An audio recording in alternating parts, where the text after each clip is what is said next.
Augmented reality, obviously a bit of a buzzword at the minute. Everyone's talking about virtual reality, augmented reality. How can we use this in education? And we're starting to see some really great techniques coming through that can really add value to the process. But actually, I think there's a much simpler way that we can approach this, and that's using Google Maps. So, I mean, what Google Maps is essentially is augmented reality, because what we're doing is we're taking an image of real life and we're overlaying it with information. And you know, I can type into Google bus stop and it will show me all the bus stops around Piccadilly Circus. So we're already taking augmented reality and we're using it in a very, very basic way. But obviously, if I click on Street View, I can actually go and have a look at Piccadilly Circus.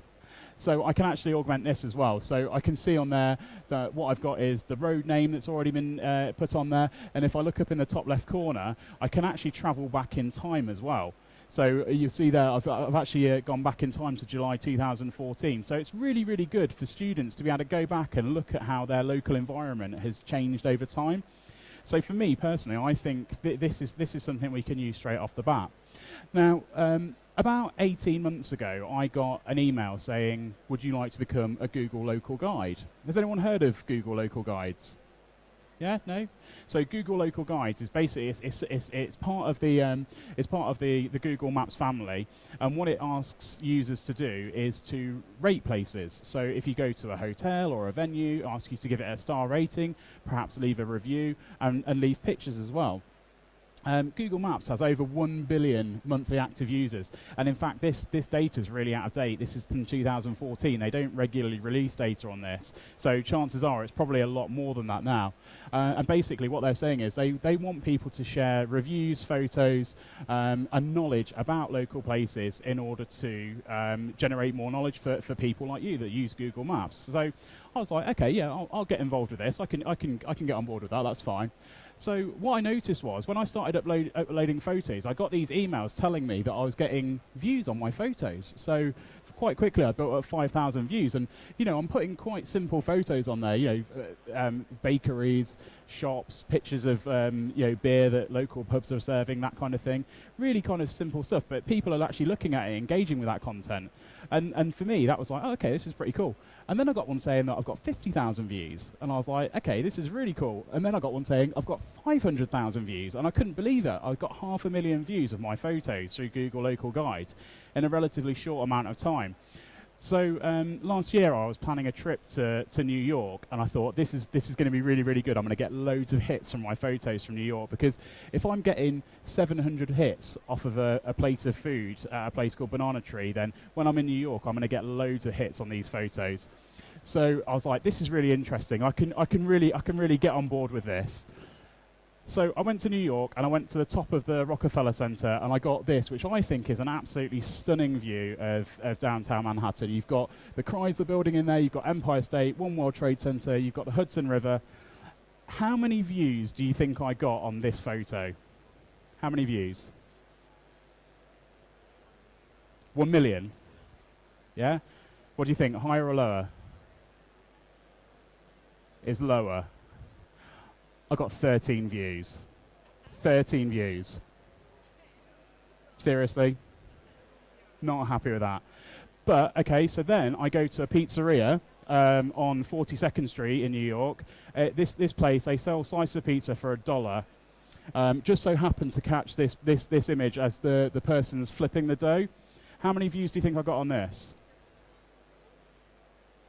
This one picture, how many views? 10. Higher.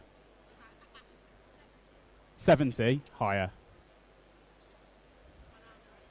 How many? 100. Close. 134,809. So yeah, I got loads and loads of hits on that. So I couldn't quite believe how many hits I was getting on that photo. So that really made me think about, hang on a second, I don't know what people want. I thought people would want nice views of downtown Manhattan, but no, what they want is pictures from pizzerias. So it really made me think about the diverse nature of Google Maps and what people are actually looking for. So I was thinking, you know, we can use this in learning. So what I suggest we do is we challenge our students to become Google Local Guides, and we get them to go out and chart the local area and see which photos they can take and which reviews they can make are the most interesting.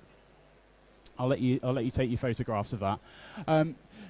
Has anyone heard of My Maps? Yeah?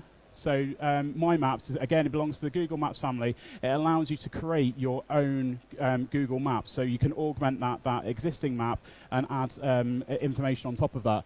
So this is one of my maps that I have access to. I didn't actually produce this, but this is one that has been shared with me because I belong to a virtual reality and augmented reality group in Oxford. So what this does is it shows me all of the people who have a vested interest in AR and VR in Oxford. So if I want to collaborate, I can get in touch with them via this map. So again, why can't we get our students to create their own My Maps, which show perhaps the best places to play five-a-side football or the best places to go if you've got an elderly relative? There's so much we can do with this to set them challenges to go, hopefully go out and get them to engage and use their smartphones in ways that they wouldn't normally do. So yeah, I think there's plenty of opportunities. I think business students can publicise local and niche businesses.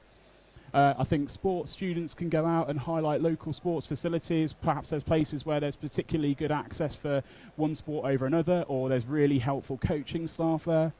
Likewise, geography students can add local points of interest that might not necessarily feature in tourist books, but that they know about because they have that local knowledge. And then health and care students, they could highlight accessible facilities for elderly or disabled individuals, or perhaps family-friendly places as well. So there's so much we can do with this in order to make it an engaging activity for learners. And I think you can add a competition element as well. So I've talked about the fact that I'm a little bit annoyed that I only got 13 views on my wonderful picture of downtown Manhattan. But what we could do is we could say, right, okay, which students get the most reviews? Which students post the most photos? Which students have the most useful votes? So every time they put something on, they get upvotes on Google. Which students get the most views?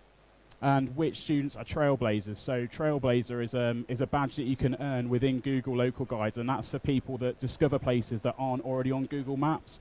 So it might be that you know of a little bakery that isn't publicised and you put it on there, then you get that trailblazer badge. So there's lots of opportunities for us to really kind of engage that competition element with students and really engage them in the process. And also sponsorship, get local businesses involved. Say to them, right, okay, we will get our students to review your places online, and perhaps what they can do is offer some prizes, or I think more valuable would be work experience. If you do this for us, the people who do the best will get 1 week's work experience at the end of the academic year, and I think that's a really good reward, and it shows them that hard work and effort pays off long term. And also, I think from a diversity point of view as well, it makes people think about things in a different way. So perhaps we're thinking about accessible places, draw on individuals' experiences. Obviously, if you've got younger siblings or elderly relatives, you might know that this place is particularly good in terms of access. So you put that down there as your useful information. And it's about using smartphones for social impact and not just looking at their social media feed. So that's my views on how I think we can use Google Maps to augment learning and really engage students in a different kind of activity.